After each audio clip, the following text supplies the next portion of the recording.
चैतन्य महाप्रभु जय, श्री लक्ष्मी नारायण भगवान की जय, श्री वृंदावन धाम की जय, श्री सद्गुरुदेव भगवान की जय, सभी भक्त वैष्णव वृंद की जय। जय जय श्री राधे, जय जय श्री राधे, जय जय श्री राधे श्याम निताई गौर हरि बोल, गौर प्रेमनंदे हरि हरि बोल। वाञ्छा कल्पतरुभ्यश्च कृपा सिन्धुभ्य एव च पतिता नाम पावनेभ्यो वैष्णवेभ्यो नमो नमः। मैं आप सभी के श्री चरणों में अपना दंडवत प्रणाम निवेदित करती हूँ और सदा आप सबसे प्रार्थना करती हूँ कि आप सब भी मेरे लिए प्रार्थना करिए कि सदा आजीवन उसके बाद भी मेरी रति मति गति केवल श्री राधा रमन देव जी के श्री चरणों में ही हो। आइए आज की मूल कक्षा में हम सभी प्रवेश करें। उससे पूर्व reminder, please get yourself registered for the Jagannath camp. This is one opportunity which should not be missed. This is going to be a life changing experience for all of you. और इस चीज की गारंटी मैं खुद लेती हूँ, but for that you need to make an effort. आपको प्रयास करना पड़ेगा अपने घर में माता पिता जी से बात कर कर उन्हें कन्विंस करने के लिए कि ये 3 दिन का जो कैंप होगा इसकी पूरी आइटनरी भी आपको जल्द ही प्राप्त हो जाएगी. But please don't miss the camp. अगर आपके थोड़े से भी किसी परिवर्तन से इस कैंप में आना आपका संभव हो सकता है तो definitely make it happen. Okay, आइए आज की मूल कक्षा में हम प्रवेश करें. We are on chapter number 4. Chapter number 4 में we are done till. Swati Rajpurohit ji बताएंगी कहाँ तक हमने अभी तक कर लिया है. 20 श्लोक. 20 श्लोक. 20 श्लोक. स्वाति बताओ. हाँ, 20 श्लोक किया माँ.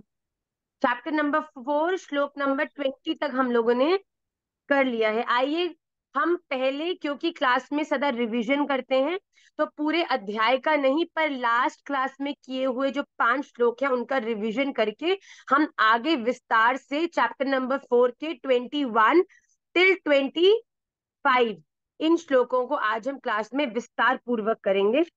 मैं जिसका नाम लूं केवल वही अपने आप को अनम्यूट करे. साक्षी मुट्रेजा जी की माता जी जो हैं वो श्लोक नंबर 15 का गान करेंगी, चैप्टर नंबर 4.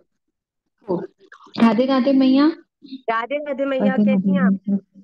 बस आपकी कृपा मैया, राधा रमन जी की कृपा. सब राधा रमन सब जी का बढ़िया. आनंद है मैया जी. श्लोक जी. नंबर 15 मैया. श्लोक नंबर 15. एवं ज्ञात्वा. एवं ज्ञात्वा कृतं कर्म पूर्वैरपि मुमुक्षुभिः कुरु कर्मैव तस्मात् त्वं पूर्वतरं कृतम्. बहुत सुंदर भी जी, वेरी गुड बेटा. नेक्स्ट श्लोक तान्या. राधे राधे मैया. राधे राधे बच्चे.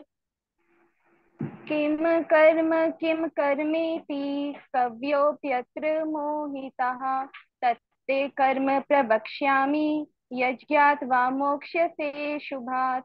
वेरी गुड बेटा, एब्सोल्युटली फ्लॉलेस. नेक्स्ट श्लोक पूनम जी यूके. राधे श्याम मैया जी, कोटि कोटि राधे राधे दंडवत मैया. प्रणाम. कर्मणो यपि बोधव्यं बोधव्यं च विकर्मणः अकर्मणश्च बोधव्यं गहना कर्मणो गतिः. क्या बात है, आप लोग तो बहुत सुंदर अभ्यास करके आए. आई एम वेरी वेरी हैप्पी. सबका उच्चारण is flawless, very good. Next लोग जो आज न्यू क्लास से जुड़े हैं, प्लीज डोंट गेट स्कैर्ड. ये कांस्टेंट अभ्यास से, प्रैक्टिस से हम, क्योंकि केवल 5 श्लोक ही हर हफ्ते करते हैं जिससे कि आपको पूरा वीक मिलता है to practise the recitation of the shlokas. तो आप भी धीरे धीरे अभ्यास से इन श्लोकों को इसी प्रकार गाने में सफल हो जाएंगे. नेक्स्ट श्लोक मैं चाहती हूँ पारुल उपाध्याय. पारुल, आपको आपका गिफ्ट मिल गया, प्राइस.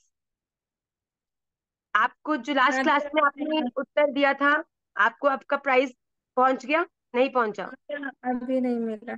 चलो जल्दी पहुंचेगा तो बताना आप. नेक्स्ट श्लोक बोलो बेटा. कर्मण्य कर्म यः पश्येत् कर्मण्य कर्म यः पश्येद् अकर्मणि च कर्म यः स बुद्धिमान् मनुष्येषु स युक्तः कृत्स्न कर्म कृत्। क्या बात है, वाओ, वेरी गुड बेटा, क्या अद्भुत उच्चारण, very very good. The last shloka for today, last, no no, second last, sorry sorry. Next shloka will be from Deepika ji, और प्रयास पूर्वक दीपिका जी की लाली जो छोटी है।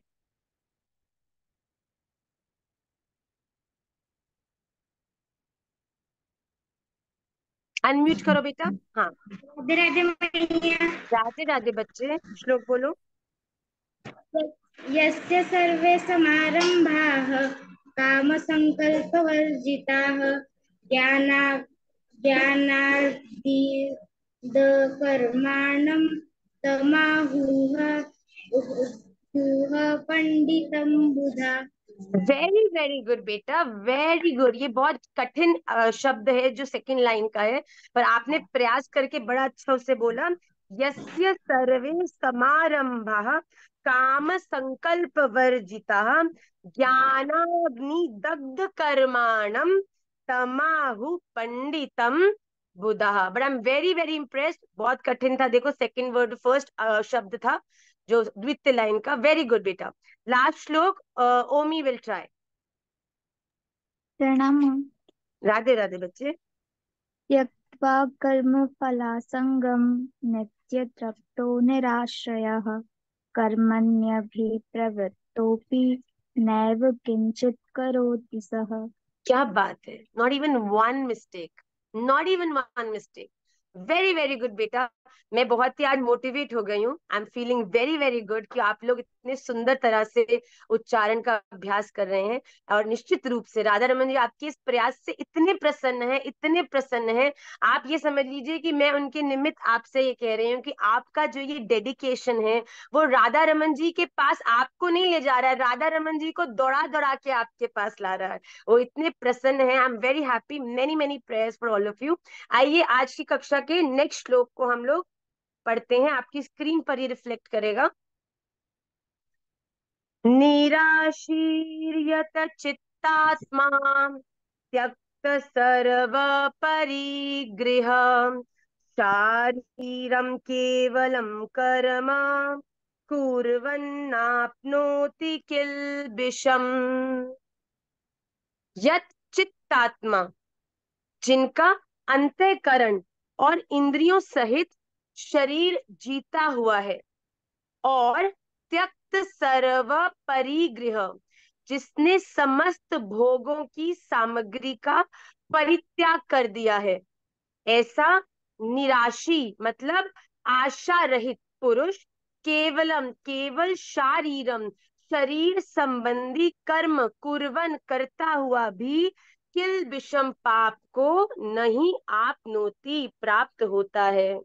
हमने पिछली कक्षा में किया था, पिछली से पिछली कक्षा में शायद, जहां पर हमने 3 प्रकार के कर्मों का अध्ययन किया था। एक है कर्म, एक है विकर्म और एक है अकर्म।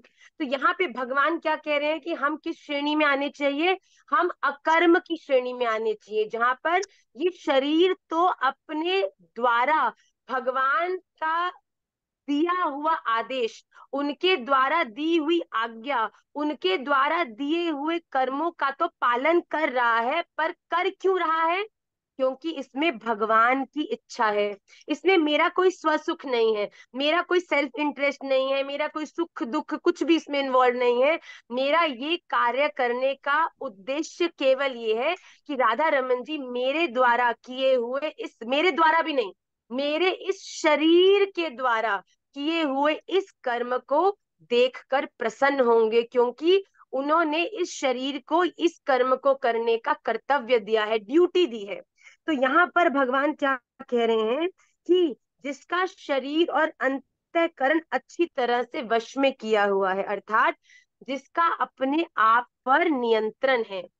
अगर हम एक टीवी हैं तो हमारे टीवी का जो रिमोट है वो भी हमारे ही हाथ में है। पर हम क्या करते हैं, बड़ी सहजता से, बड़े आनंद से, जो भी हमारे जीवन में चाहे कल आए, आज आए, चाहे कुछ घंटे पहले क्यों ना आए, पर जैसे ही कोई हमारे सामने आता है तुरंत ही हम उसको अपने इस शरीर का, अपने इमोशंस का, अपने दिल का रिमोट पकड़ा देते हैं और कहते हैं कि ये रिमोट नहीं है, ये फुटबॉल है और आप इसके साथ आनंद से खेलिए। जब किक करना है तो किक करिए, तब हम रो देंगे। जब आपको प्यार आए, दुलार आए, लाड़ आए तो हमको पुछ पुछ कर दीजिए, तो हम खुश हो जाएंगे। क्यों कठपुतली बनते हो किसी और के हाथ की?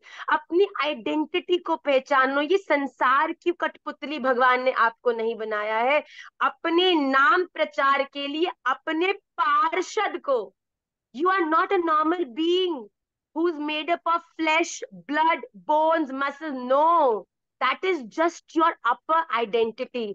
आप श्री राधा रमन देव जी की निकुंज के, उनके परिकर के, उनके अंतरंग पार्षद हैं, जो इस संसार में सिर्फ भोगों को भोगने के लिए नहीं, बल्कि औरों का हित करने के लिए, औरों के लिए इंस्पिरेशन बनने के लिए, राधा रमन जी का प्रचार करने के लिए, जो इस संसार में दुखी भ्रमित लोग हैं उनका मार्गदर्शन करने के लिए आप प्रकट हुए हैं, आपका जन्म हुआ है। तो यहाँ भगवान कहते हैं वो व्यक्ति जो अपने आप पे पूर्णतः नियंत्रण करना जानते हैं, मतलब कि जिनका दिल स्ट्रांग हो ना हो पर जिनकी बुद्धि स्ट्रांग है। देखिए, अपने आप को नियंत्रित रूप से चलाना है तो दिल को तो तुम ताला लगा दो, उसमें राधा रमन जी को बिठा दो और उसमें ताला लगा दो कि इसके अलावा यहाँ पे नो एंट्री, बाकी सबको यहाँ से हैंडल करो। Please don't get over involve. ये सब नाटक चल रहा है। आप दुनिया में जिससे भी जितना ज्यादा प्रेम करते हैं, ये प्रेम कोई इटर्नल नहीं है। इस प्रेम की एक अवधि है, एक समय है, और कुछ समय बाद हो सकता है किसी कारणों से, कुछ समय पहले भी। आजकल तो बहुत जल्दी लोग आई लव यू भी बोल देते हैं और बहुत ही जल्दी मुख से आई हेट यू भी निकल जाता है, I want to be with you भी निकल जाता है, आई लीव यू भी निकल जाता है। आजकल की इस टेम्पररी प्यार में इन्वेस्ट करना अपने दिल को कोई शोभायमान है? अरे ना है। इस दुनिया को दिमाग से चलाओ। देखो, ये मेरा पति है, राधा रमन जी ने इसको मेरा जीवन साथी बनाकर भेजा है, तो ये मेरा कर्तव्य है कि इसके प्रति मैं अपनी इस देह से, अपने इस इमोशन से इसको केटर करूं। पर ये नहीं है कि हमने भगवान को रिप्लेस करके पति को ही भगवान बना लिया। देखो, ये भी सच्ची बात है। अब मेरी पिटाई मत कराना ये बोलकर कि माँ आपने तो बोला है कि पति भगवान नहीं है, पर यहाँ तो पति परमेश्वर होता है। पति परमेश्वर है, ये आपकी दृष्टि है। यही दृष्टि हमको अपने संसार के लोगों के प्रति लाकर उनके प्रति हितकारी बनना है। वरना सच्ची बोलूं, इस संसार का स्वरूप इतना कुरूपा है, इतना बुरा है कि आप तो जीवित ही नहीं रह पाओगे अगर सबका असली चेहरा दिख जाएगा। बहुत ज्यादा से ज्यादा प्रेम करने वाले का भी मोटिव होगा आपसे प्रेम करने का। जब ये जान जाओगे, क्या इस संसार में रह पाओगे? पर भगवान कहते हैं मैं तुम्हें रास्ता दिखाता हूँ, सब में मेरा दर्शन करके सबका हित करते चलो। जिसके लिए जो कर सकते हो वो करते आगे चलो, फिर उनके साथ क्या करना है, वो क्या कर रहे हैं, उसका हिसाब मैं रखूंगा। पर मेरी दृष्टि में तुम केवल एक ही रास्ते पर चलोगे, और वो रास्ता तुम्हें कोई अन्यत्र योनि में नहीं ले जाने वाला है, वो रास्ता तुम्हें केवल मुझ तक ही लेकर आएगा। तो वो व्यक्ति जिसने अपने आप पर, अंतःकरण पर, अपने शरीर पर, अपनी आत्मा पर, अपनी बुद्धि पर, अपनी इंद्रियों पर जिसने कंट्रोल करने का अभ्यास किया है या कर रहा है, जो अब इतनी जल्दी स्लिप नहीं हो जाता, जो इतनी जल्दी स्नूज का बटन नहीं दबाता, चलो हफ्ते में एक बार दबा दिया ब्रह्म मुहूर्त में, भैया आज नहीं उठा जाएगा, पर फिर अगले दिन उठ गए। ये शरीर, ये अपॉर्चुनिटी, अरे अब नहीं तो कब? अगर अब नहीं किया तो फिर कभी नहीं होगा। उठ रेणुका उठ, उठ कृपा उठ, उठ ममता उठ। हमें उठना है, क्योंकि ये जीवन, ये शरीर हमें एक बड़े उद्देश्य से मिला है। उस उद्देश्य को नहीं भूलना। तो जब ये चीजें आपके अभ्यास में आती हैं, तो अब आप पहले जो 7 में से एक भी दिन उठ नहीं रहे थे, पहले शुरू शुरू में 7 में से एक दिन उठने लगोगे। फिर जब ये चीज में आनंद आएगा, एक फीलिंग आएगी कि इस दुनिया के लिए तो बड़ा किया, आज ब्रह्म मुहूर्त में उठ के राधा रमन जी के लिए भी कुछ किया, तो ये आनंद आपको अपनी तरफ खींचेगा, आपको मजा आने लगेगा, आपको मन करेगा कि बस मैं, क्योंकि देखिए ब्रह्म मुहूर्त का समय, भगवान का समय केवल आपका और भगवान का होना चाहिए। मैं आपको साची कहूँ, मेरे राधा रमन लाल, मेरे प्रिया रमन जो ना, अब बड़ी अंतरंग बात है, आप सब मेरे हो तो शेयर कर रही हूँ, मैं कोई उन्हें सुबह 6 बजे नहलाती ना हूँ।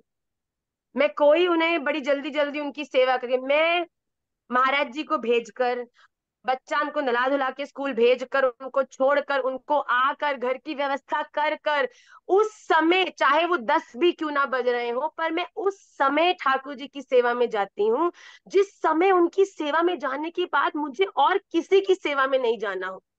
मेरा घर, मेरा परिवार, मेरा संसार सब व्यवस्थित है। अब मैं बिल्कुल शांत मन से, बिना किसी डिस्ट्रैक्शन के, अपने जप में प्रिय रमन जी की सेवा, और तब वो भी मुझे दंतावली दर्शन दे कि अब जो तू है वो केवल शरीर से। हम क्या करते हैं, पति को ऑफिस जाना है, बच्चों को स्कूल जाना है, यहाँ लेट हो रहा है, टिफिन बना नहीं है, स्कूल का गेट बंद होने वाला और हमारी माला नहीं हो रही, माला में हरी खींचो खींचो खींचो खींचो। ना राधा रमन खुश, ना पति खुश, ना बच्चे खुश, ना परिवार खुश, ना भजन हो पा रहा है, कुछ भी नहीं हो पा रहा। इसीलिए अपने भजन को, अपनी आउटलुक को चेंज करके, जिस समय जिसको दे रहे हैं उसको अपना 100% देना है। तो भगवान कह रहे हैं ऐसा मनुष्य जो दिव्य है, जो इस बात से भली भांति परिचित है कि मैं, ठीक है, देखिए ब्रह्म मुहूर्त का समय है, बड़ा अलौकिक होता है मेडिटेशन के लिए, कनेक्शन के लिए। वो ऐसा समय होता है जब आपकी इंद्रियां भी, क्योंकि एक तरह at the back of your mind you know कि मेरे पास और कोई डिस्ट्रैक्शन नहीं है, सब सो रहा है, मार्केट जाना नहीं है, कुछ और करना नहीं है, तो फिर आप पूरी तरह से इंक्लाइंड और भगवान की तरफ डेडिकेटेड होते हैं। पर अगर कभी ऐसा हो कि नहीं उठ पाए, तो उठते ही क्योंकि माला करते हो, इस अभ्यास के अलावा पहले अपने कर्तव्यों को पूरा करके अगर आप भजन में बैठोगे, तब आपकी रुचि मन और ज्यादा लगेगा। आपको लगेगा कि राधा रमन जी बड़ी कृपा है। देखो, राधा रमन जी से ज्यादा हमें और कोई नहीं समझता। ये बिल्कुल भूल जाओ कि ओहो आज मैंने 6 बजे नहीं उठाया तो राधा रमन जी नाराज हो गए, अरे राधा रमन जी को देर तक सोना होगा, कल रात बहुत देर तक रात चले होगा तो थक गए होंगे, तो इस प्रकार से आपको उठाए होना है। तो आनंद से, बिल्कुल संतुष्टि से, ये पूरी जगत आपको अंडरस्टैंड कर सकती है, आपके प्रेम को अनदर वे में रेसिप्रोकेट कर सकती है। पर राधा रमन जी का एक ऐसा विशुद्ध प्रेम है, जो आप जब उनके हैं, पूरे 24 घंटे में से 1 मिनट भी दिया, या 24 घंटे में से 26 घंटे भी दिए, तो राधा रमन जी केवल एक ही चीज आपसे मांगते हैं कि आप पूर्ण हृदय से, निश्चल भाव कुभाव, मतलब किसी के प्रति कुभाव नहीं करके और पूरे भाव के साथ उनका स्मरण करो। तो भगवान कहते हैं जिसने अपने ऊपर इस प्रकार नियंत्रण कर लिया है, और जिसने हर प्रकार से संग्रह करने का परित्याग कर दिया है, we have this very bad quality of accumulating things that we don't even need. But why do we do that? Because we think maybe tomorrow we would need it. फिर क्या होगा? ये टुमारो को सिक्योर करने में जो आप लोगों ने अपनी जिंदगी का, पंजाबी में कहते हैं पट्टा बिठाया हुआ है ना, प्लीज उसको मत करो। ये संग्रह, ये भी इकट्ठा कर लूं, वो भी इकट्ठा कर लूं, इस बिहेवियर से थोड़ा प्रयास पूर्वक इससे बचने की कोशिश करो। तो यहाँ भगवान कहते हैं तुम्हें जितने की आवश्यकता है उतने को ग्रहण करके अपने प्रेजेंट का आनंद लो। आज 10 रोटी के लिए की आवश्यकता है, तो 10 रोटी मिल गई तो राधा रमन जी को धन्यवाद करो। पर हम क्या करते हैं, आज की तो 10 रोटी मिल गई भैया, पर कल की 15 रोटी की व्यवस्था कहाँ से होगी? देखिए, हमें इस स्वभाव को परिवर्तित करना पड़ेगा अभ्यास से। ये ओवरनाइट चेंज होने वाली चीज नहीं है। लोग सोचे अरे इतना कुछ करना है, ये भी कंट्रोल करना है, वो भी कंट्रोल करना है। ग्रेजुअली हम लिस्ट बनाएं कि now I will not again get back to this quality which I had before. ये क्वालिटी मुझे राधा रमन जी से दूर ले जाती है, मैं मेडिटेट कर कर इस क्वालिटी को रिपीट नहीं करूंगी। और भगवान कहते हैं ऐसा इच्छा रहित कर्मयोगी। इच्छा रहित क्यों? क्योंकि उसके जीवन की संसार के प्रति कोई इच्छा नहीं है, केवल एक ही इच्छा, और वो कौन है? राधा रमन, राधा रमन। मैं तो दिन में 10 बार एक कुछ भी कहीं फंसती हूँ ना, 3 बार ये गा ही लेती हूँ, राधा रमन कहो। That sorts my life. बस, अरे तुम कैसे मुझे गुस्सा दिलाओगे, तुम कैसे मुझे विचलित कर दोगे? मैं तुम्हारे लिए कुछ कर ही नहीं रही हूँ, मैं सब कुछ कर रही हूँ केवल राधा रमन जी के लिए। तो उनका नाम देखो, आपको कितना भी क्रोध आने, बोल राधा रमन बोलो, आपका आधा क्रोध तो वही शांत हो जाएगा, क्योंकि अब आपने अपने से हायर अथॉरिटी को आवाहन कर लिया है। अब वो कह रहे हैं अब तू बैठ जरा, मैं आता हूँ। मैं देखता हूँ, तू चिंता मत कर, तू शांत हो जा। अब जैसे कभी कोई कोई पति बहुत गुस्सा कर रहा हो, ठीक है ना, तो पत्नी आए वो बच्चे पे गुस्सा कर, तो पत्नी कहती अरे भैया आप चुप बैठ जाओ, मैं आ गई हूँ ना, मैं देखती हूँ, अच्छा बाहर जाओ। आप बाहर जाओ, धक्के मार के निकाल देती है ना मम्मी या पापा को बाहर, कि आप इतना मत डांटो, चलो बाहर जाओ बाहर जाओ। तो पापा को बाहर भेजती, फिर मम्मी कहती अरे बेटा क्या हुआ। फिर मदर अपने लेवल पर बच्चे को समझाती है, अगर बहुत गलत किया है तो उसको डांटती भी है।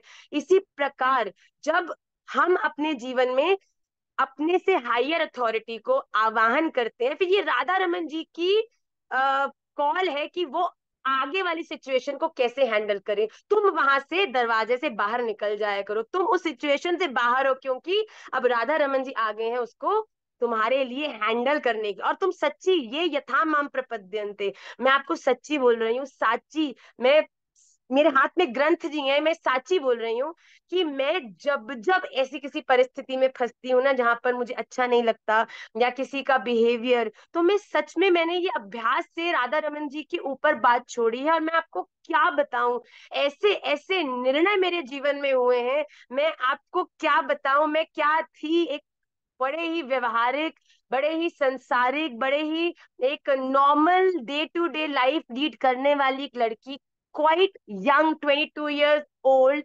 इस प्रकार राधा रमन जी के हाथ में जब डोर सौंपी, ऐसा परिवर्तन किया उन्होंने कि आज मैं सोचती हूँ कि साची क्या मैं वो थी। क्योंकि मैंने ये परिवर्तन कैसे एक जीवन में उतरता है, ये तुम्हारी हमारी सामर्थ्य नहीं, बल्कि राधा रमन जी की कृपा ही है जो हम सबको इस प्रकार जीवन में आनंद दे सकती है। तो भगवान कहते हैं ऐसा इच्छा रहित, मतलब जिसकी संसारिक इच्छा कुछ नहीं है, वो केवल अपने इस शरीर से भगवान के द्वारा दी हुई ड्यूटी को करता है, ऐसा व्यक्ति कभी भी अपने जीवन में किसी भी प्रकार का पाप नहीं कर सकता। जब आप पाप नहीं करोगे, जब आप पुण्य नहीं करोगे, जब आप सब कुछ राधा रमन जी के लिए करोगे, तो कर्म बंधन में भी नहीं फंसोगे। तो भगवान कहते हैं अपनी देह से केवल वो काम करो जो मैंने तुम्हें करने को कहा है। आइए अगले श्लोक में चले। यदृच्छालाभ संतुष्टो द्वंद्वातीतो विमत्सरः समः सिद्धाव सिद्धौ च कृत्वापि न निबध्यते। यदृच्छालाभ संतुष्ट द्वंद्वातीतः विमत्सरः समसिद्धौ असिद्धौ च कृत्वा अपि न निबध्यते। यदृच्छा लाभ संतुष्टो, मतलब जो बिना इच्छा के अपने आप प्राप्त हुए पदार्थ में सदा संतुष्ट रहता है। विमत्सरः, जिसमें ईर्ष्या का सर्वथा अभाव हो गया है। द्वंद्वातीत, जो हर्ष शोक आदि द्वंद्वों से सर्वथा रहित हो चुका है, अतीत हो गया है। सिद्धौ, सिद्धि और असिद्धि में सम रहने वाला, कर्म योगी कृत्वा, करता हुआ भी उनमें नहीं बद्धता। देखिए इसमें भगवान ने एक बात कही है, मैं इसमें आपको बड़ी क्लियरली इसको क्लैरिफाई करना चाहती हूँ कि यदृच्छा लाभ संतुष्टो, प्लीज, यहाँ भगवान ने कहा है कि जो अपने आप एक व्यक्ति को प्राप्त हो जाए उसे उसमें संतुष्ट रहना चाहिए। इसका मतलब ये नहीं है कि मैं आपको या भगवान आपको कह रहे हैं कि आप लेथार्जिक हो जाओ, आप अजगर की तरह पड़ जाओ, अब जो आएगा वो ले लेंगे, जो नहीं आएगा वो नहीं लेंगे। इस प्रकार का एटीट्यूड भी गलत है। भगवान यहाँ क्या कह रहे हैं कि तुम अपने प्रेजेंट में अपने प्रयास से, अपनी मेहनत से, अपनी पवित्र अप्रोच से जितना जीवन में इकट्ठा कर पा रहे हो, जितना आप अर्जन कर पा रहे हो, उतना आपके लिए पर्याप्त है। निश्चल भाव से, किसी के साथ अहित ना करे बिना हम अपनी पूरी कोशिश करें, और उस पूरी कोशिश के बाद हमको जो प्राप्त होता है, महाराज जी बड़ी सुंदर बात कहते हैं, हम अपने जीवन में उसे उतारने का अभी भी प्रयास करते हैं कि एक व्यक्ति जब सवेरे उठे ना, तब उसे सबसे ज्यादा एनर्जेटिक होना चाहिए कि आज मैं बहुत पैसे कमाऊंगा, संसारिक एग्जाम्पल दे रही हूँ। और इस ऊर्जा के साथ कि मैं पूरी मेहनत कर कर मैं अपनी क्लास में पक्का टेस्ट में फर्स्ट आऊंगी, मैं अपनी पूरी मेहनत करूंगी, पूरा याद करूंगी, पूरा प्रयास करूंगी, और उसे उस पूरे दिन में अपनी पूरी मेहनत करनी चाहिए। पर जब दिन के आखिरी में उसकी जेब में अगर 10 रुपए भी आए ना, तो उसे उन 10 रुपयों को भी प्रसन्नता से स्वीकार करना चाहिए, क्योंकि वो 10 रुपए आपके लिए पर्याप्त है। आप समझ रहे हैं? भगवान ये कह रहे हैं कि तुमने अपनी पूरी कोशिश करनी है। एक बार भगवान बुद्ध से किसी ने पूछा कि भगवान, अगर आपने सबको डेस्टिनी में लिख ही दिया है, हम सबकी यात्रा निश्चित कर ही दी है, हम सबकी जिंदगी लिखी हुई आई है, तो हम अपने जीवन में कोई भी प्रयास क्यों करें? तो भगवान बुद्ध कहते हैं, मैं साची कहूं, जीवन में ये बिल्कुल सही बात है कि तुम्हारी डेस्टिनी तो हमारे द्वारा लिखी हुई है। भगवान ने पहले से आपको लिख कर भेजा है कि आप कहाँ जन्म लोगे, क्या करोगे। पर क्या पता तुम्हारे भाग्य में ये भी लिखा हो कि, ध्यान से सुनना, तुम्हारे भाग्य में ये भी लिखा हो कि तुम अपने जीवन में जिस चीज के लिए, और ये चीज कोई भी हो सकती है, ये व्यक्ति अपने जीवन में अब जिस भी चीज के लिए प्रयास करेगा उसको वो चीज प्राप्त हो जाएगी। मतलब कि आपके और आपके लक्ष्य में केवल आपके परिश्रम का संयोग रहेगा, आपके परिश्रम का ही अभ्यास रहेगा, और आप किसी भी चीज के लिए अभ्यास करोगे वो चीज आपकी हो जाएगी। तो भगवान ने ये नहीं कहा कि बिल्कुल घर में बैठ जाओ और बस भैया जो आ रहा है, पढ़ना नहीं है, काम पे जाना नहीं है। भगवान ने कहा जो है पर्याप्त है। अपने जीवन में पूरी निष्ठा से, अभ्यास से, मेहनत से अपनी कर्तव्य को, अपनी जॉब को, अपनी पढ़ाई को, अपनी ड्यूटीज को करो, और फिर जो भी उसका फल हो उसे सहर्ष स्वीकार करो। अगर 10 रुपए आखिरी में है तो उसे भी प्रसन्नता से स्वीकार करो, और कभी 10 लाख रुपए भी हैं तो उसे भी राधा रमन जू की कृपा समझकर ही स्वीकार करो। हम क्या करते हैं कि जब 10 रुपए आते हैं तो भगवान को बड़ा कोसते हैं, राधा रमन जी इतनी मेहनत कर रहा हूँ, सो रहा नहीं हूँ, खा रहा नहीं हूँ इतनी दिन रात, और ये आप मतलब देखो मेरे आस पड़ोस के सब सक्सेसफुल है और मैं देखो। पर दूसरी ओर जब 10 करोड़ कभी मिल जाए भैया, 10 लाख मिल जाए, या जितनी हम अपेक्षा कर रहे हैं उससे ज्यादा मिल जाओ, लोग कहें अरे भैया तुम तो बड़ी प्रगति कर रहे हो जीवन में, तब हम क्या कहते हैं, तुम्हें पता है कितनी मेहनत लगती है? दिन रात की मेरी मेहनत है, खाता नहीं हूँ, पीता नहीं हूँ, सुबह निकलता हूँ 6 बजे, रात को 11 बजे घर घुसता हूँ। कितनी मेहनत करते हो जानता हो, जानते हो? तो भगवान भी ऊपर से मुस्कुराते हैं, अरे मूर्ख, कहाँ मैं तुझे परम निधि देने का प्रयास कर रहा था और तू धन रूपी निधि में ही फंस के रह गया। तो भगवान को देखो, भगवान जब एक व्यक्ति भक्ति में प्रवेश करता है ना, भगवान की उस पर दृष्टि पड़ती है, मैं सच्ची कह रही हूँ, उसके जीवन में सबसे पहली चीज क्या घटती है, वो बड़ा पॉपुलर होने लग जाता है, फॉलोअर्स बढ़ जाते हैं, ठीक है ना, उसकी रील्स को बड़े लाइक्स मिलने लग जाते हैं, लोग पहचानने लगते हैं, पैसा आने लगता है। तो भगवान भी कहते हैं देखो ये व्यक्ति भक्ति क्यों कर रहा है, शायद इन चीजों के कारण। तो भगवान आपको ऐश्वर्य, धन, समृद्धि, संपत्ति जो आप चाह रहे हो वो दे देते हैं, और जो व्यक्ति उसमें संतुष्ट हो जाते हैं फिर भगवान उसको उसकी संतुष्टि में ही रहने देते हैं। पर जो व्यक्ति इन सब के आने के बाद भी उसी निष्ठा से अपना भजन, उसी निष्ठा से भगवान की कृपा का आवाहन करता रहता है ना, भगवान उससे प्रसन्न होकर, वो तो मिलता है नहीं मिलता उससे उसको कोई फर्क नहीं पड़ता, पर उससे राधा रमन जी जरूर मिलते हैं, इसकी गारंटी मैं आपको अवश्य देती हूँ। तो भगवान पहले खिलौने भेजते हैं बच्चे को चुप कराने के लिए। तो बच्चा अगर खिलौने से मान जाए ठीक है, चॉकलेट से मान जाए ठीक है, टॉफी से मान जाए ठीक है, यश से मान जाए ठीक है, पर तब भी नहीं माने तो माता आखिरी में क्या करती है, उसे कमरे में ले जाती है और अपने दुग्ध का आस्वादन कराती है। इसी प्रकार जब भक्त भी इस दुनिया के यश, धन, समृद्धि, संपत्ति से तृप्त नहीं होता ना, फिर भी रोता रहता है, नयनम गलदश्रुधारया वदनम गद गद रुद्धया गिरा पुलकैर निचितम बपु कदा तब नाम ग्रहणे भविष्यति। जब तब भी उसका जो शरीर है वो पुलकित होता है, अश्रु बहते हैं, उसके मुख जो है, उसके होठ जो है वो कंपन महसूस करते हैं, जब वो पूरे हृदय से भगवान को बुलाता है ना, तब भगवान इन सब से परे उठाकर उसे अपने स्वयं के चरणों की प्राप्ति कराते हैं। तो हम सब भी उस अतृप्त बालक की तरह बन जाएं, ऐसे भक्त बन जाएं जो इन सब में न फंसकर केवल और केवल राधा रमन जी से ही मानूंगी, बस और कुछ नहीं चाहिए, तूने जो देना है दे दे, तुझे जो लेना है तू ले ले, मुझे तो केवल आप ही चाहिए। तो भगवान यहाँ बड़ी सुंदर बात कहते हैं, जो व्यक्ति, जो उसके पास उसके प्रयास परिश्रम से उसे प्राप्त हो रहा है उसमें संतुष्ट है, जो किसी से जलता नहीं है, हर एक का अपना भाग्य है, हर एक व्यक्ति अपने कर्म कर रहा है, उन कर्मों के माध्यम से उसकी गति निर्णय होने वाली है। हमारे पूर्व कर्मों के कारण ही हम आज सुख दुख को भी भोग रहे हैं।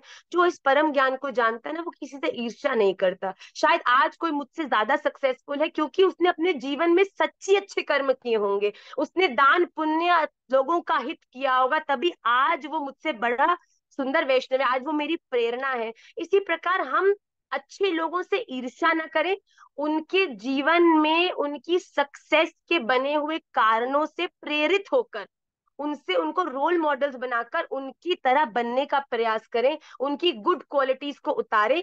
ईर्ष्या करेंगे तो आपकी ही प्रोडक्टिविटी जो पहले ऑलरेडी 30% ही थी, वो भी और 10% ही रह जाएगी। अगर जीवन में ईर्ष्या, ईर्ष्या मतलब जेलिसी, ये मुझसे ज्यादा माला क्यों, ये मुझसे ज्यादा सक्सेसफुल क्यों, ये मुझसे ज्यादा सुंदर क्यों, ये ज्यादा फेवरेट क्यों, जो इन चीजों में अपनी बुद्धि लड़ाते हैं ना, वो कभी भी भक्ति में या अपने जीवन की किसी भी अपनी मार्ग में आगे नहीं बढ़ पाते।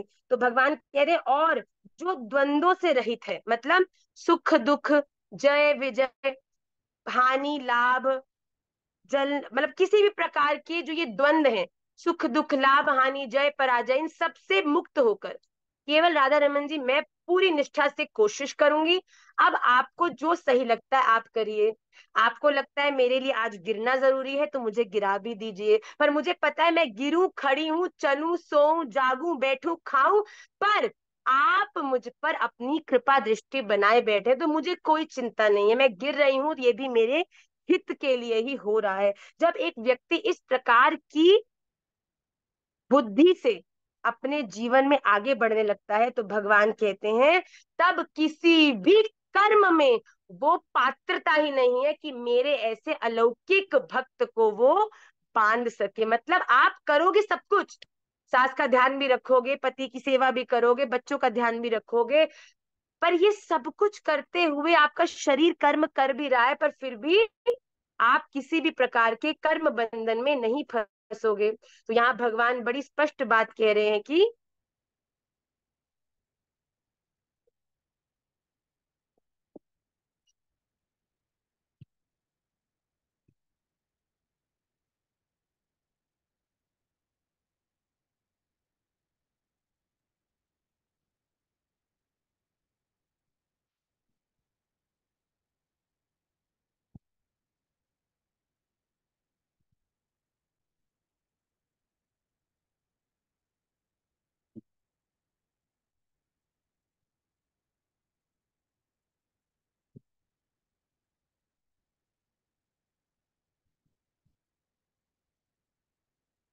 आ,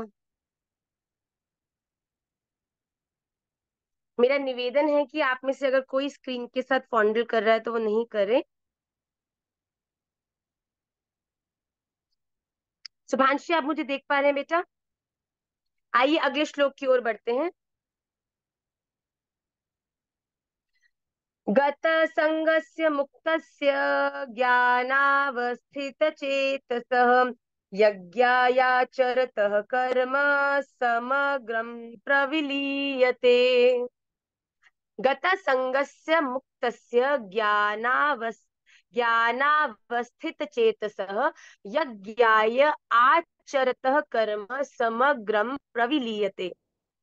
गत संगस्य, जिसकी आसक्ति सर्वथा नष्ट हो गई है, मतलब जो इस संसार से अनअटैच्ड है, मतलब कि मैं इस संसार में हूं पर मेरी इनसे कोई भी एक्सपेक्टेशंस नहीं है। मुक्तस्य, जो देहाभिमान और ममता से रहित हो गया है।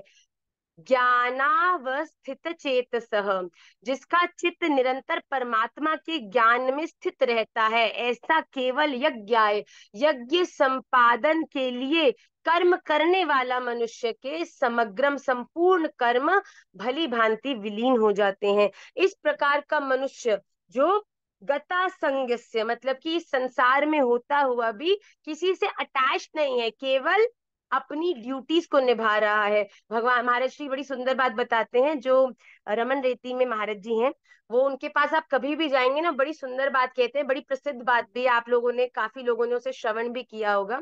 तो महाराज जी उन्हें कभी भी जाके बोलते हैं ना कि महाराज जी आपको यहाँ आना है, आपको ऐसा करना है। तो महाराज जी कहते हैं हाँ ठीक है, लिखा दो किस नाटक में किस समय आना है।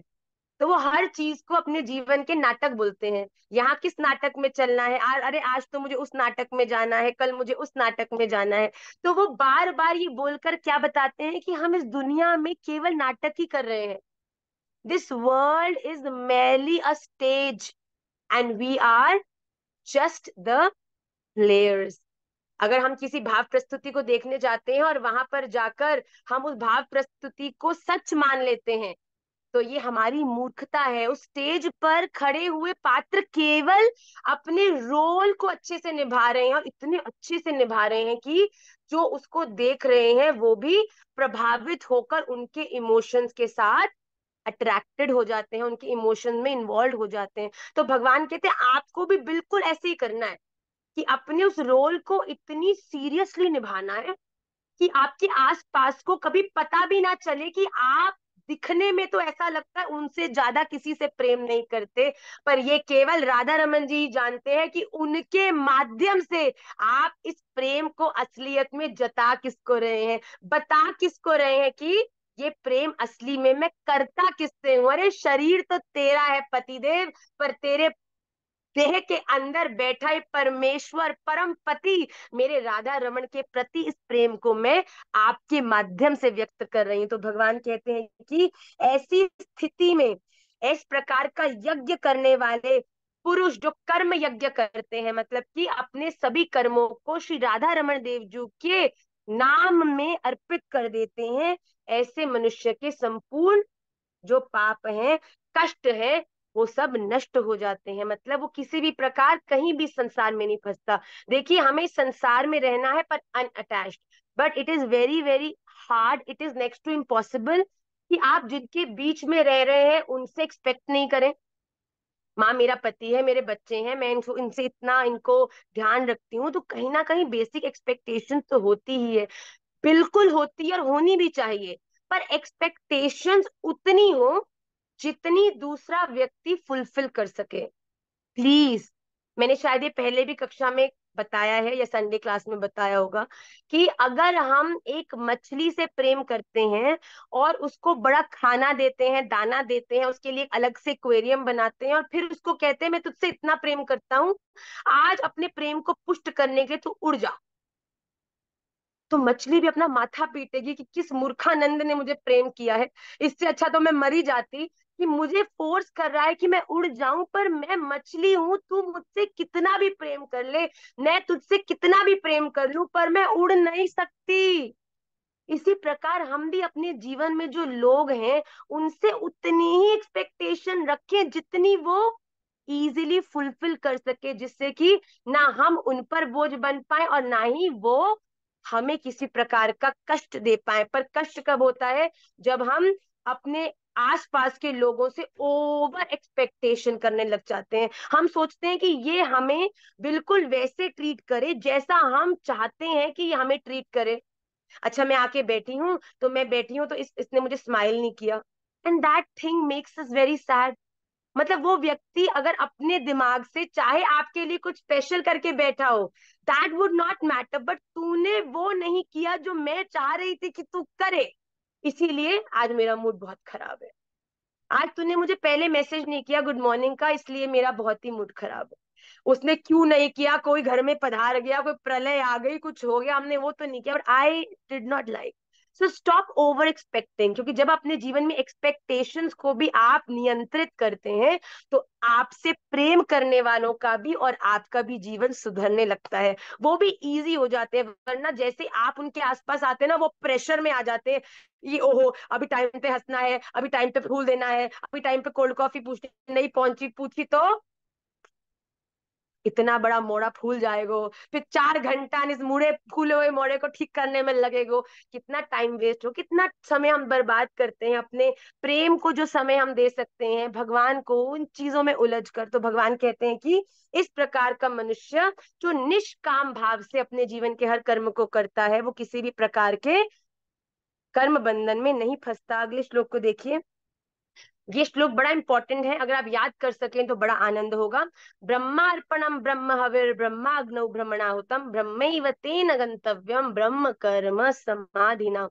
ब्रह्म अर्पणम ब्रह्म हवि ब्रह्माग्नौ ब्रह्मणाहुतम ब्रह्म एव तेन गंतव्यम ब्रह्म कर्म समाधिना। अर्पणम, जिस यज्ञ में अर्पण अर्थात श्रुव आदि भी ब्रह्म है।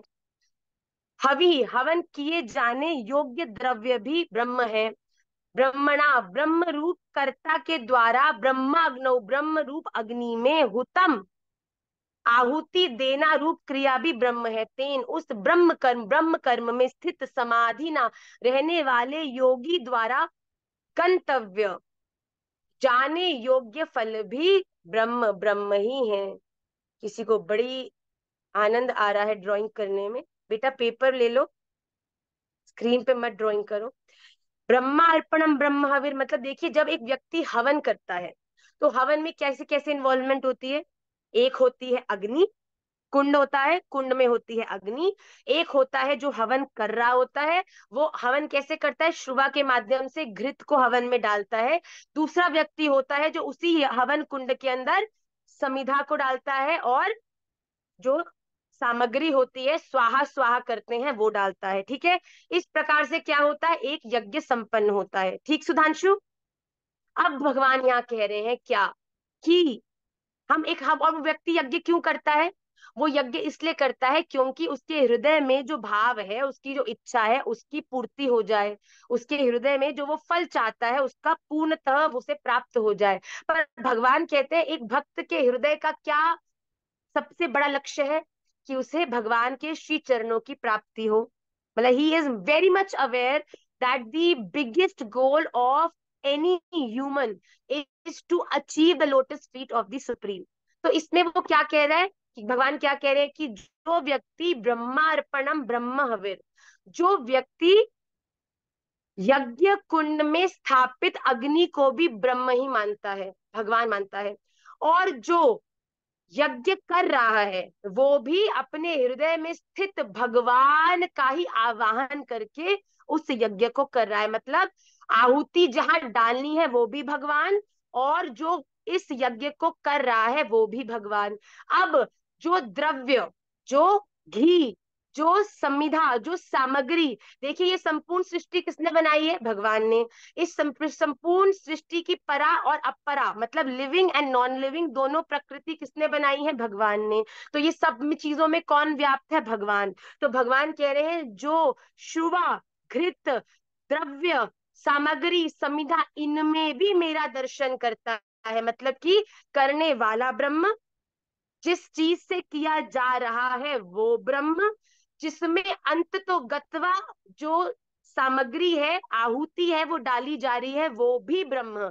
ब्रह्म अर्पणम, जहां अर्पण हो रहा है वो भी ब्रह्म, जो अर्पण कर रहा है वो भी ब्रह्म। तो जब हर चीज ब्रह्म ही कर रहे हैं, हर चीज ब्रह्म को ही प्राप्त हो रही है, तो भगवान कहते हैं ऐसे व्यक्ति को फल स्वरूप भी ब्रह्म की ही प्राप्ति होती है, पर ब्रह्म परमात्मा की ही प्राप्ति होती है। ब्रह्म कर्म समाधि ना, उसके जीवन के हर कर्म को ब्रह्म में, ब्रह्ममय वो जो कर्म हो जाता है वो अंत तो गत्वा उसे भगवान श्री कृष्ण की ही प्राप्ति कराता है। तो ये बड़ा ही अलौकिक श्लोक है जिसमें कि हम ये भी याद रखें कि हम कुछ नहीं है, ये केवल शरीर बदले जाने वाले कपड़ों के समान है, पर हमारे अंदर विराजमान राधा रमन लाल, इस दुनिया में अलग अलग देह में विराजित राधा रमन लाल के प्रति हित भाव रखें, उनकी सेवा भाव रखें, हर एक के प्रति परा अपरा सब प्रकृति के अंदर हम भगवान का दर्शन करके अपनी तरफ से सदा अच्छा करने का प्रयास करें।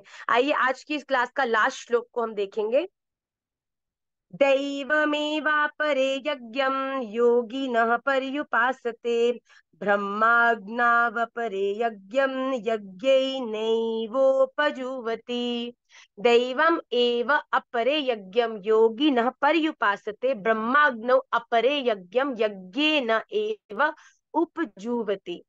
अपरे दूसरे, योगिनः योगी जन, दैवम देवताओं के, पूजन रूप यज्ञम, यज्ञ का वही पर्युपासते, भली भांति अनुष्ठान किया करते हैं। और अपरे अन्य योगी जन पर ब्रह्म परमात्मा रूप अग्नि में अभेद दर्शन करके, मतलब भगवान और अग्नि में कोई अंतर नहीं है, यज्ञ यज्ञ के द्वारा ही यज्ञम आत्म रूप यज्ञ का उपजुवती हवन किया करते हैं। देखिए, एक लोग क्या है जो सकाम भक्ति करते हैं, मतलब कि मेरे जीवन की ये इच्छा है, इसको पूर्ति करने के लिए को भगवान ने क्या किया है। For example, there is a company, उसका जो सीईओ है, हेड, उसने अपने नीचे हर डिपार्टमेंट का एक हेड बनाया है। मार्केटिंग हेड एक है, सोशल डिपार्टमेंट का हेड एक है, और डेवलपमेंट डिपार्टमेंट का हेड एक है, और उन सब हेड्स को एक एक पावर दी हुई है।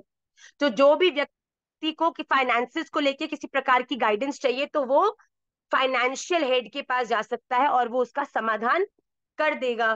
पर फाइनेंशियल हेड भी किसके अधीन है? सीईओ के। प्लीज समझने की बात है, एग्जाम्पल से समझा रही हूँ, समझने की कोशिश कीजिएगा। तो भगवान क्या कहते हैं कि इस दुनिया में कुछ ऐसे अज्ञानी जन भी हैं जो ये सोचते हैं कि सकाम भक्ति करके हम अगर किसी अन्य देवी देवता के अधीन हो जाएंगे तो वो हमारे जीवन की सब मनोकामनाओं को पूरा कर देंगे। तो भगवान कहते हैं ये बिल्कुल सत्य है, ये सच्ची बात है। अगर आपके जीवन में कोई सकाम इच्छा है और आपको कोई पंडित जी कहते हैं कि देवी जी का ये अनुष्ठान करो तो आपकी इच्छा पूरी हो जाएगी, निश्चित रूप से आपकी इच्छा पूरी होगी। पर यहाँ पर भेद कहाँ आता है? क्या आपकी आपके इष्ट के प्रति निष्ठा दृढ़ है? भगवान कहते हैं इस प्रकार मैं परीक्षा ले लेता हूं कि कौन मेरे प्रति दृढ़ है। अगर लोग भ्रमित होकर छोटी पावर रखने वालों के अधीन हो जाते हैं कि अरे ये तो मेरी मनोकामना पूरी कर देगा, तो भगवान आपको उन्हें समर्पित कर देते हैं। पर क्या आपको लगता है कि अगर आप फाइनेंशियल हेड के नीचे आते हैं, पर जो सीई है वो आपके मामा जी लगते हो, तो आपको कोई भी फाइनेंशियल प्रॉब्लम होगी तो क्या आप फाइनेंशियल हेड के पास जाओगे कि सीधा मामा जी को पकड़ोगे? सीधा माम भाई, हमारी पावर, भाई हमारी पावर के पास सब पावर हैं। तो राधा रमन जी यही कह रहे हैं कि कई लोग अविवेकी जो होते हैं, वो जो मैंने ही अपने अनुगत्य, अपनी विभिन्न शक्तियों को जो पावर्स दी हैं, वो ये समझ के कि केवल ये ही मेरी इस इच्छा को पूरी कर सकते हैं सोचकर अपने इष्ट से विमुख हो जाते हैं और उनके अधीन हो जाते हैं। तो भगवान कहते हैं कि फिर वो अपनी इष्ट निष्ठा का त्याग कर देते हैं और भ्रमित हो जाते हैं। भगवान भी उनका परित्याग कर देते हैं कि अब तुम उनके साथ ही रहो। पर दूसरी तरफ जो लोग, भगवान कहते हैं, इस प्रकार समझ के, जो ज्ञानी हैं, जो विवेकी हैं, जो जानते हैं कि अगर मेरे राधा रमन जो ये अन्य देवी देवता जो राधा रमन जी के अधीन है, तो क्या मेरे राधा रमन जी ये नहीं कर सकते जो वो कर सकते हैं? अरे हमारे राधा रमन लाल वो कर सकते हैं जो कोई नहीं कर सकता, हमारे राधा रमन लाल वो कर सकते हैं जो सब लोग कर सकते हैं, और हमारे राधा रमन लाल वो भी कर सकते हैं जो कोई ना सोच सकता है, ना हम सोच सकते हैं, या कोई अन्यत्र सोच सकता है कि ये भी हो सकता है। ये सामर्थ्य है हमारे इष्ट की। अरे तुम हल्का मत सोचा करो, देखने में छोटा न लगे पर भाव करे गंभीर। भैया ये छोटे से हैं पर ऐसे पावरफुल है हमारे राधा रमन जी कि इस दुनिया का ऐसा कोई कार्य ना है, चाहे सकाम है, चाहे निष्काम है, चाहे कोई उपलब्धि है, चाहे कोई आपका गोल है, राधा रमन जी आपकी हर इच्छा को पूर्ण करने की सामर्थ्य रखते हैं। तो भगवान कहते हैं कि जो इस प्रकार एक अज्ञानी जन है जो अन्य देवी देवताओं के अधीन होकर भ्रमित हो जाते हैं, पर एक ज्ञानी भी हैं जो अपने इष्ट के अधीन होकर अपने जीवन में विचार रूपी अग्नि के अंदर अपने कर्मों को राधा रमन जी को समर्पित करके आगे बढ़ते हैं। आइए आज के 5 श्लोक हो चुके हैं। आप सभी लोग जो ये चतुर्थ अध्याय के अगले 5 श्लोक है, इनका आप निश्चित रूप से अभ्यास करें। आइए जल्दी से हम जो गोपी गीत है एक बार उसका अभ्यास करेंगे। Next week you will be told a date जिसमें आपका गोपी गीत का टेस्ट होने वाला है। प्लीज आप सब लोग गोपी गीत का अभ्यास करें। और आइए आज हम सभी लोग एक संग गोपी गीत का गान करेंगे, ठीक है? मैं जिसका नाम लूंगी आप सब लोग भी गान करेंगे, पर केवल जिसको कहूंगी वो अपने आप को अनम्यूट करेगा। तो प्रारंभ करेंगे सुधांशु से। श्री गोप्य ऊचुः। प्रणाम मैया। राम। श्री गोप्य ऊचु जयति तेऽधिकं चान्मना व्रजः श्रयत इंदिरा शाश्वतत्रहि दयितदृश्यता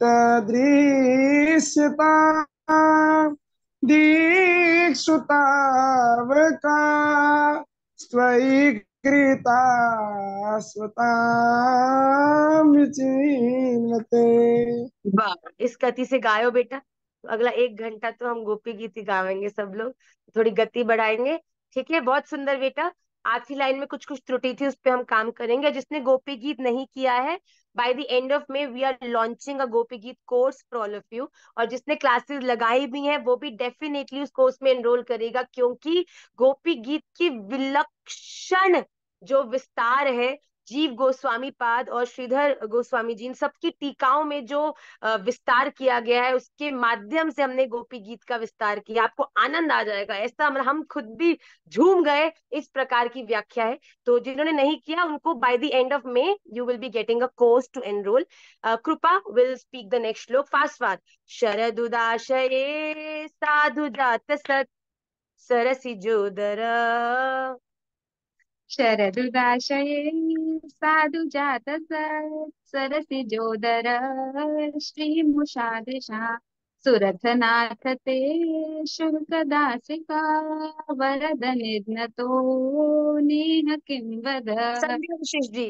विष जलाप्ययाद व्याल राक्षसात्।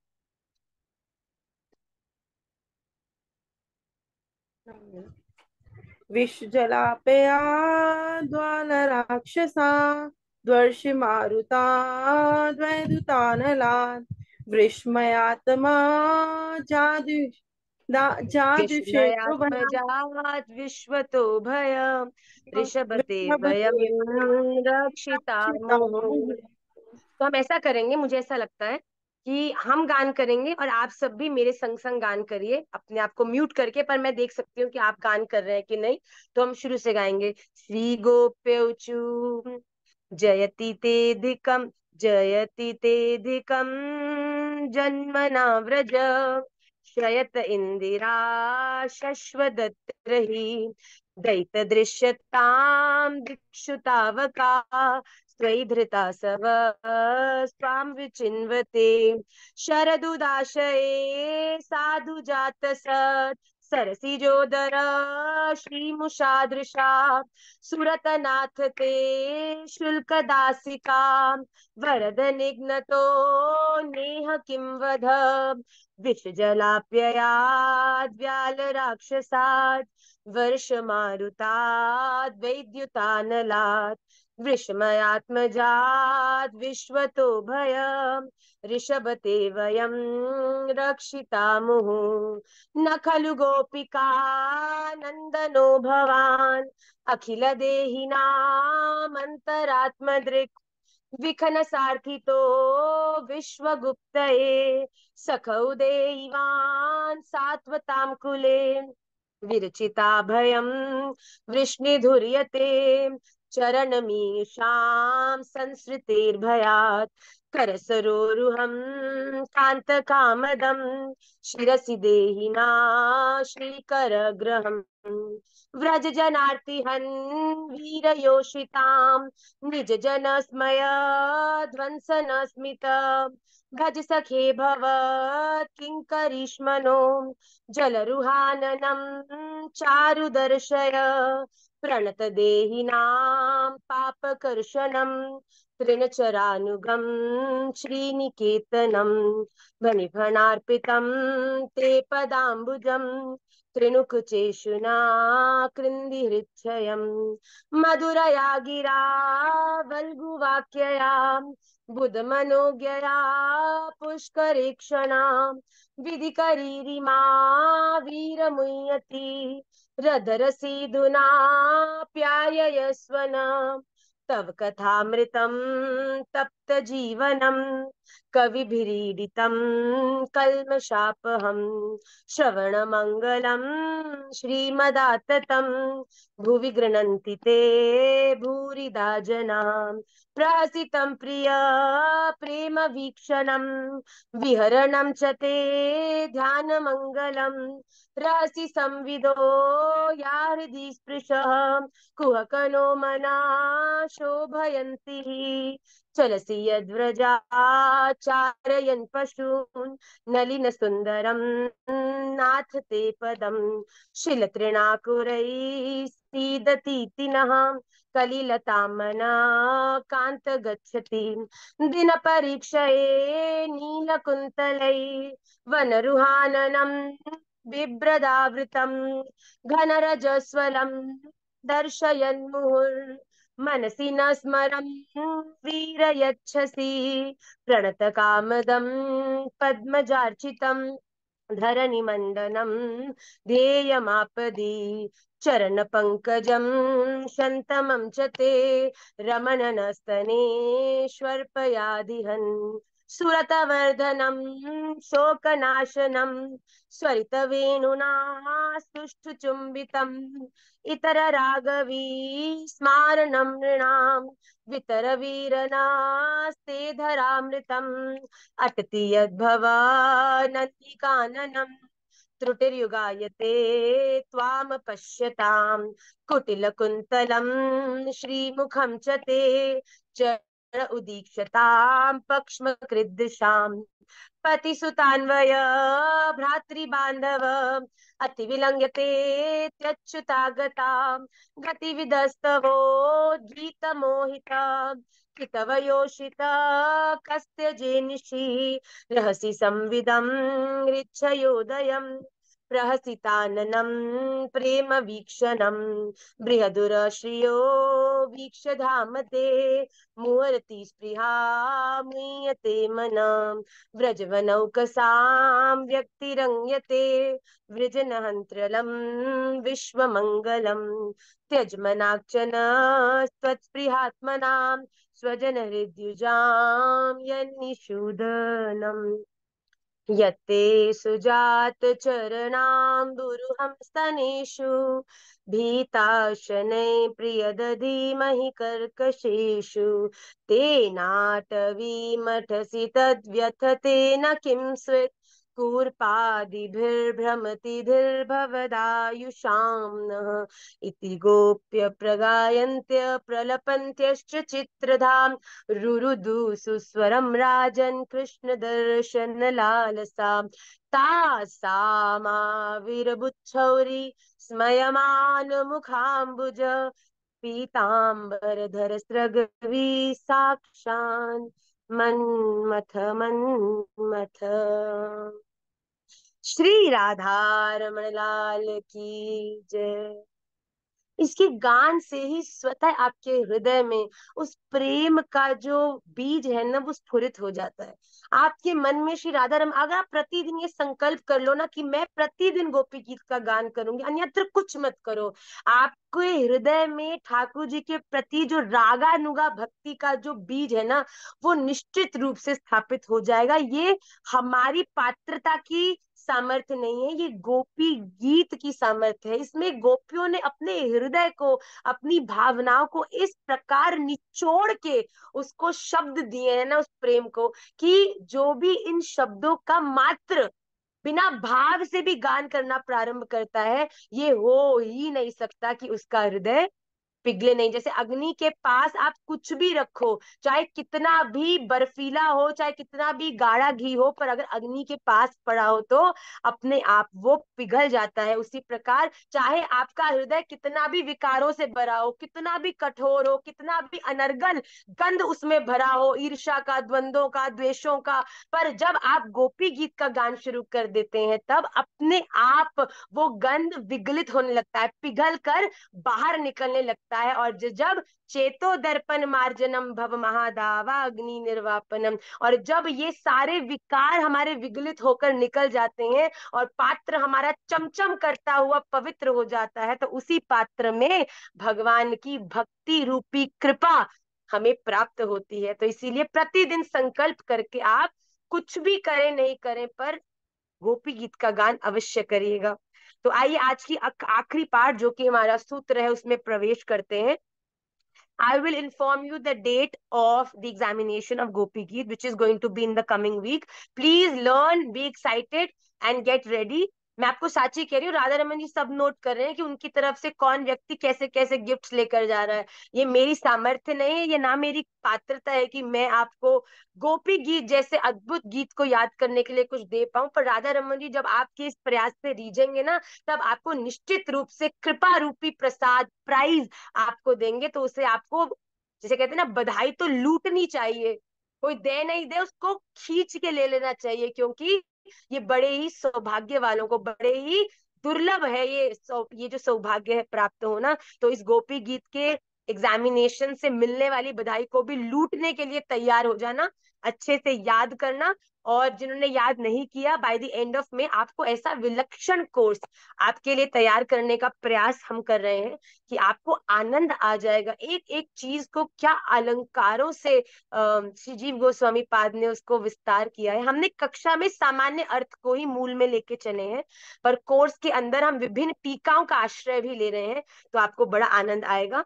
तो टेस्ट कैसा होगा? अब तो 30 डेज 30 श्लोक देने के बाद भी पूछ रहे हो भैया, वैसा ही होगा। अब ना जाने कैसा होगा, जैसा राधा रमन जी चाहेंगे उसका हमने चिंतन नहीं किया, पर आप श्लोक याद करिए, उनका अर्थ याद करिए, ये विशेष बात है पहले। तो आइए आज के सूत्र में प्रवेश करते हैं। एक बार यमराज ने अपने दूत को एक घर से एक माता को लाने के लिए भेजा। उसका समय हो चुका था पूरा। अब जब यमदूत का जो जो दूत था यमराज का, वो जब पहुंचा देवदूत, तो उसने देखा और उसका हृदय बड़ा पीड़ा में आ गया, बड़ा दुख लग गया उसको। क्यों? उसने देखा कि वो जो माता थी बड़े गरीब घर की थी, और बड़ा झाड़ू पोछा लोगों के घर में काम करने के बाद वो पैसे कमाती, और उसके घर में 3 3 बेटियां थी, और तीनों बेटियों का खाना रहना स्कूल उसी सबसे मैनेज करती, और उसका पति भी काफी साल पहले उसका भी शरीर शांत हो गया था। She was the only working person of the family, बाकी तीनों बच्चे छोटे थे। तो ये देखकर ना उस देवदूत को बड़ा कष्ट हो गया कि यमराज आप भी कैसी बात करते हो, मतलब कुछ सोच समझ के तो किसी का समय पूरा करना चाहिए कि नहीं करना चाहिए। छोटे छोटे बेचारी के 3 बच्चे हैं, इसको मैं ले जाऊंगा तो इनका ध्यान कौन रखेगा, इन तीनों बच्चों का क्या होगा। उसको इतनी पीड़ा हो गई कि उसने क्या करा कि बिना उसकी मैया को लिए वो वापस यमराज के पास यमलोक में पहुंच गया, और कहने लगा, यमराज जी मेरे से तो ये होगा नहीं, आप कैसे बिना सोचे समझे, बिना अपने विवेक का प्रयोग करे आप कैसे ऐसे कर सकते हो, इतनी पीड़ा हो जाएगी उन बच्चों को, कौन रखेगा ध्यान। यमराज ने कहा, अच्छा मतलब तू मुझसे ज्यादा जानता है, तू मुझसे ज्यादा बड़ा हो गया कि तू अब मेरे लिए निर्णय लेगा। जा, मैं तुझे इस भूमि पर ही तेरे को दंड भोगने के लिए भेज रहा हूं, और जब तक तू 3 बार हंसेगा नहीं तब तक तू इस दंड को भोगता जाएगा। इसी समय वो जो देवदूत था वो सामान्य देह धारण कर कर एक बड़ा ही भिखारी के वेश में भूमंडल पर, धरती पर पहुंच गया। अब क्या हुआ, जब वो धरती पर पहुंचा तो उसके आगे से एक एक जूता बनाने वाला कारीगर निकल रहा था। तो वो अपने गांव से शहर जा रहा था, क्योंकि उसकी पत्नी ने और उसने कुछ पैसे इकट्ठा किए थे, और उस पैसों से आने वाली ठंड के लिए अपने बच्चों के लिए कुछ ऊनी कपड़े लेने जा रहा था। तो जैसे ही वो उस भिखारी को क्रॉस किया और उसने उस भिखारी की दशा देखी, जो कि असली में भिखारी नहीं था, कौन था, देवदूत था। तो उसने उसको देखा तो उसे बड़ी पीड़ा हो गई कि अरे हमारे पास तो पिछले साल के भी कुछ गर्म कपड़े हैं, कोई बात नहीं, पर इसको देखो इतनी सर्दी पड़ रही है और तन पर केवल फटी हुई एक टी शर्ट है और बिल्कुल फटे पुराने कपड़े हैं, तो क्यों ना मैं इसको कुछ दे दूं, पत्नी तो डांटेगी, सह लूंगा। तो वो उसके पास गया और दुकान से जाके उसके लिए कंबल स्वेटर खरीद के लाया और उसको दे दिया। और उससे जब पूछा कि भैया तेरा घर कहाँ है, तू कहाँ रहता है, तो उसने कहा, मेरा तो कोई घर नहीं है, मैं तो बिल्कुल दीनहीन हूँ, मेरा कोई भी ठिकाना नहीं है। तो उस जो कारीगर था उसे और दया आ गई। उसने कहा अच्छा ठीक है, तू ऐसा कर, इतनी सर्दी पड़ रही, बाहर रहेगा तो तेरे प्राण छूट जाएंगे, तू ऐसा कर, तू मेरे संग मेरे घर चल। पर उसने बोल दिया कि एक बात मैं तुझे क्लियर कर दूं, मेरी पत्नी बड़ा भयंकर तुझ पे डांटने वाली है, और मुझे भी। वो वो दक्षिणा नायिका नहीं, वो वामा नायिका है। दक्षिणा नायिका कौन सी होती है? जो अपने पति के सामने हाथ जोड़कर खड़ी होती हैं, जी पति जी क्या कहें करेंगे, जैसे हमारी रुक्मणी जी हैं, जो ठाकुर जी के सामने सदा जी क्या आपकी आज्ञा है, क्या है। और दूसरी होती है वामा नायिका। वामा कौन सी होती है? जिनके सामने पति देव हाथ जोड़ के खड़े होते हैं, जी देवी जी, जैसे हमारी सत्यभामा जी हैं, कि बिल्कुल मतलब ठाकर वाली है ना। तो ये थी वामा नायिका। तो जैसे ही उसने बिल्कुल तैयार कर किया कि देख तो बुरा मत मानियो, वो चिल्लाएगी कलकट करेगी पर फिर शांत हो जाएगी। तो जैसे ही वो घर गए तो पत्नी ने कहा बच्चों के कपड़े ले आए, तो उसने बोला नहीं नहीं, वो दरअसल ये इतना गरीब था, इसको देखकर मुझे बड़ी दया आ गई, तो उन पैसों से मैंने इसके लिए कपड़े और स्वेटर ले लिए। ये सुनकर उसकी पत्नी भयंकर क्रोधित हो गई, उस पर चिल्लाने लगी। पर कुछ समय बाद चिल्लम चाटी कर कर वो शांत हो गई। देखो शांति तभी मिलती है जब चिल्लम चाटी करने वाले जिनकी रुचि होती है उनको चिल्लम चाटी करने दो। जब एक अकेले चिल्लम चाटी करते, दूसरा व्यक्ति शांत रहता ना, कितनी देर तक चिल्लम चाटी करेंगे? 10 मिनट चिल्लाएंगे, 20 मिनट चिल्लाएंगे, फिर अपने आप थक थक के शांत हो जाएंगे। अच्छी बात है कि चिल्लम चाटी करके बाहर निकाल देते हैं, क्योंकि निकाल देते हैं तो अंदर से खाली होके शांत भी हो जाते हैं। पर अगर निकालेंगे नहीं, इसलिए कभी ना बुरा मत माना करो कि तुम हमेशा चिल्लाती रहती हैं, हमारी मम्मा हमेशा हमें डांटती रहती है। अच्छी बात है, डांट सुन के उनको खाली कर लिया करो, जिससे कि उनके भीतर कुछ न रहे। तो उसी प्रकार पत्नी भी खाली हो गई। अब उस पति ने क्या किया कि उस जो भिखारी था, जो देवदूत था, उसको उसको कहा कि इस भिखारी को खरीदवाने से क्या फर्क पड़ता है, हमारे घर की कोई स्थिति थोड़ी बेहतर है, एक तो वैसे इतनी गरीबी है, ऊपर से तुम और दान पुण्य कर कर घर में इकट्ठा किया हुआ थोड़ा मोटा पैसा भी इस प्रकार बांट दो। उस समय उस देवदूत को बड़ी जोर से हंसी आई। वो अंदर अंदर सोचने लगा, अरे मैया तो कितनी अविवेकी है, तू जानती नहीं है कि इस देह के अंदर तेरे घर में आया कौन है? देवदूत। मतलब मैं जहां जाता हूँ वहां संपत्ति के भंडार लग जाते हैं, पर तू फिर भी, तेरे में धैर्य ना है, तेरे में वो देने की गुण नहीं है, जिस कारण से तू ये नेक से दिए हुए को सब कुछ देना समझकर रो रही है। पर आज तेरे पति ने जो दिया है उसके फल स्वरूप उसको कितना मिलने वाला है ये तू नहीं जानती। तो अंदर ही अंदर वो जोरदारी से हंसा। तो पहली बार देवदूत इस समय हंसा जब वो ये देखता था कि कैसे मनुष्य में बिल्कुल भी धैर्यता नहीं है, उसके पास प्रतीक्षा नहीं है कि अगर आज मेरे संग ऐसा हो रहा है तो हम सोचते हैं बस अब हमारा जीवन खत्म। पर हम ये नहीं सोचते कि धैर्य रखो, आगे आने वाला समय इससे भी बहुत बेहतर हो सकता है। तो उस देवदूत ने उस कारीगर के साथ जूते बनाने का काम शुरू किया।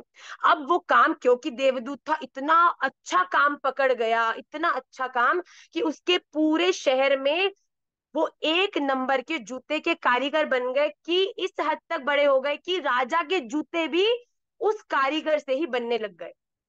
बड़ी धन संपत्ति उस कारीगर के घर में आ गई। अब वो कारीगर के पास एक दिन राजा का मंत्री आया, एक बड़ा ही विलायती मतलब फॉरेन लेदर लेकर उसके पास आया और बोला, देखो ये लेदर बड़ा दुर्लभ है, बड़ी मुश्किल से हमने इंपोर्ट किया है, इसके तुम राजा के लिए जूते बनाना। देखो चप्पल मत बना देना कहीं, क्योंकि चप्पल बना दोगे तो चप्पल उस समय पे कब धारण कराई जाती थी, जब किसी का शरीर शांत होता है तो चप्पल पहना के उनको विदा किया जाता था। पर उसने बोला जूते ही बनाना, ये और लेदर नहीं है, चप्पल मत बनाना। पर अब तो वो देवदूत था, उसकी तो दिव्य दृष्टि थी ही, वो तो जानता ही था कि राजा अभी थोड़े समय में पूरा होने वाला है। तो उसने क्या किया, उस लेदर के जूते नहीं बनाए, चप्पल बना दी। जब मंत्री उसको लेने के लिए आया तो जैसे ही उसने उसका दर्शन किया वो क्रोधित होने लगा। उसने सोचा कि अरे तू पागल है, तूने क्या किया, ये जूते बनाने थे, तूने चप्पल बना दी, राजा तो मुझे मार डालेगा, सुई सूली पे चढ़ा देगा।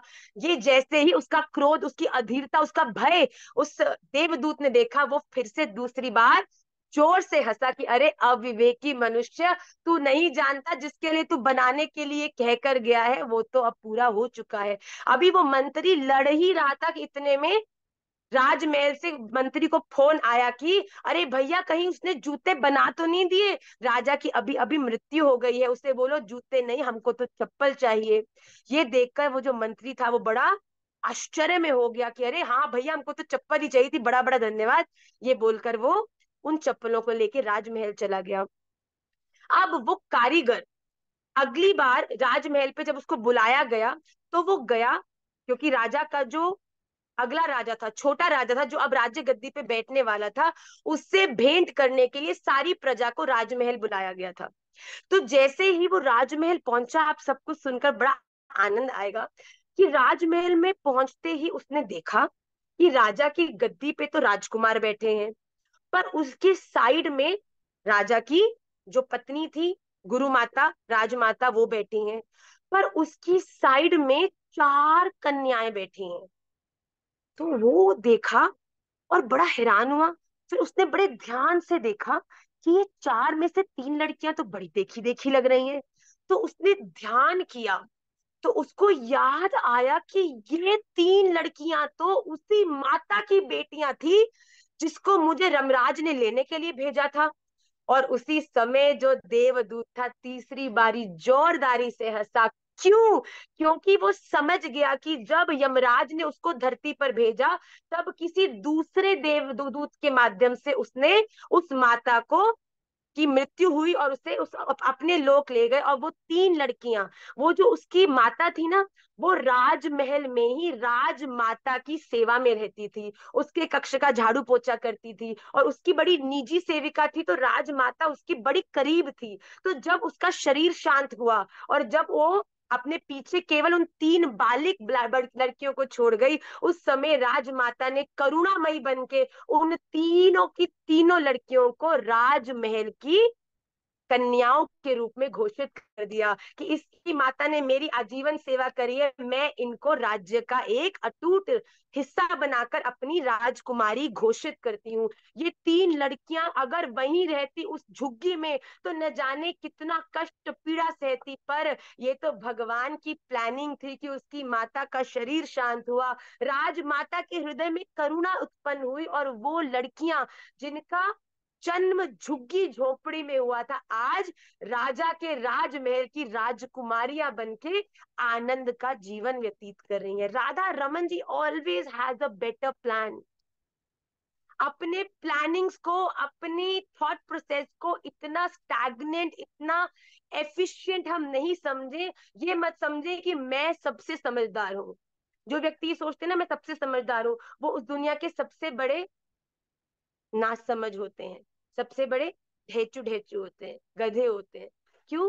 क्योंकि जब आपने ये समझ लिया कि मुझसे समझदार कोई नहीं है, तो तुम अपने जीवन में अपने अनुसार काम करते हो, अपनी बुद्धि का प्रयोग करते हो। पर जिस दिन हम अपनी जीवन में परिश्रम करके राधा रमन जी के प्लान्स को फॉलो करते हैं, उनमें निष्ठा रखते हैं, तो जैसे अगर वो यमराज का देवदूत उस माता को नहीं लाया होता, देखो जिसके भाग्य में जो है, राधा रमन जी ने उन तीनों लड़कियों के भाग्य में राजमहल ही लिखा था, इसीलिए उनकी माता का निमित्त बने सब लोग। शरीर शांत हुआ, राजमाता को करुणा आई और वो अपनी सही जगह पहुंच गई। इसीलिए हम भी अपना परिश्रम करते रहे, अपने कर्मों को करते रहे, हम भी एक दिन अपनी सही जगह निश्चित रूप से पहुंच ही जाएंगे। और वो हमारी निश्चित जगह क्या है? हम कौन है? हम है आत्मा। और आत्मा किसका अंश है? परमात्मा। तो आत्मा जब जीवन में सही कार्य करती है, जब जीवन में सही मार्ग पर चलती है, तो अंततोगत्वा परमात्मा को प्राप्त हो जाते हैं। इसलिए always believe in the plans of Radha Raman ji. आपके सामने आप जहां हैं, आप जिस परिस्थिति में हैं, जिन लोगों के बीच में है, सुख में है, दुख में है, सर्दी में है, गर्मी में है, जीत में है, हार में है, आप उस स्थिति में सबसे बेस्ट है। आपके लिए इस समय में इससे ज्यादा बेहतर बेस्ट स्थिति और कोई नहीं हो सकती। और जिस दिन हमारे जीवन में ये संतुष्टि, ये प्रसन्नता आ जाएगी ना कि हम जहां हैं, राधा रमन जी ने वहां हमको एक कारण से भेजा है और हम यहाँ रहते हुए उनका प्रचार करें। आपको साची कहूं, मैं बड़ा कष्ट में हुई जब ऐसा निर्णय बना कि हमें वृंदावन 5 दिन गुड़गांव रहना पड़ेगा बच्चों के स्कूल के लिए, और फिर हफ्ते में 2 दिन हम वृंदावन जाएंगे, क्योंकि बालकों की पढ़ाई भी बड़ी अनिवार्य है। ये बड़ा कर्रा निर्णय मैंने और महाराज जी ने लिया, पर जब मैं यहाँ आई, शुरू के कुछ दिन बड़े पीड़ा के थे, पर फिर पता चला कि राधा रमन जी को यहाँ पर निमाई पाठशाला का सेंटर खोलना था, दिल्ली एनसीआर के लोगों को भी हरिनाम से जोड़ना था। इसीलिए मुझे यहाँ भेजा कि इस प्रकार से हमारी जो गतिविधियां हैं, राधा रमन जी का प्रचार है, वो और बड़ा हो जाए। तो राधा रमन जी जो करते हैं वो बेस्ट ही होता है। इसी प्रकार हम अपने जीवन में धैर्यता से, संतुष्टि से, विवेक से, हम कहाँ हैं, ऐसे लोग हमें क्यों मिले, ऐसा पति मुझे क्यों मिला, ऐसा परिवार मुझे क्यों मिला, इसको कोसना बंद करें। क्योंकि ये सब कुछ हमें राधा रमन जी की ही इच्छा से मिला है। हमारे लिए इससे ज्यादा उपयुक्त और कुछ नहीं है। हमारे लिए हम जहाँ हैं वो ही हमारी बेस्ट जगह है। ये स्वीकार कर कर हम अपने जीवन में आगे बढ़ें। जब हमें राधा रमन जी के प्लान्स में निष्ठा होगी, प्रसन्नता होगी, तब राधा रमन जी भी हमारे लिए, जो हमारे लिए बेस्ट है, वो ही करेंगे। तो अपनी बुद्धि का प्रयोग कम करो, राधा रमन जी के दिखाए हुए रास्ते पर बिना किसी व्यवधान के चलते जाओ। इसी सूत्र के साथ हम आज की कक्षा को विश्राम करेंगे। और आप में से कोई भी अगर सूत्र के बारे में कुछ कहना चाहता है तो वो हमें मैसेज कर सकता है। ऑलरेडी 20 मिनट्स क्लास अप हो चुकी है, तो मैं चाहती तो थी कि आप सबको भी अवकाश दूं, पर क्योंकि हम लोगों ने गोपी गीत का भी गान किया है तो थोड़ा विलंब हो गया। पर इस सूत्र से आप ये बात सदा याद रखिएगा कि अपने आसपास लोगों को, परिस्थितियों को, स्थितियों को, उपलब्धियों को, फेलियर्स को कोसना या उनको ओवर एडमायर करना बंद करो।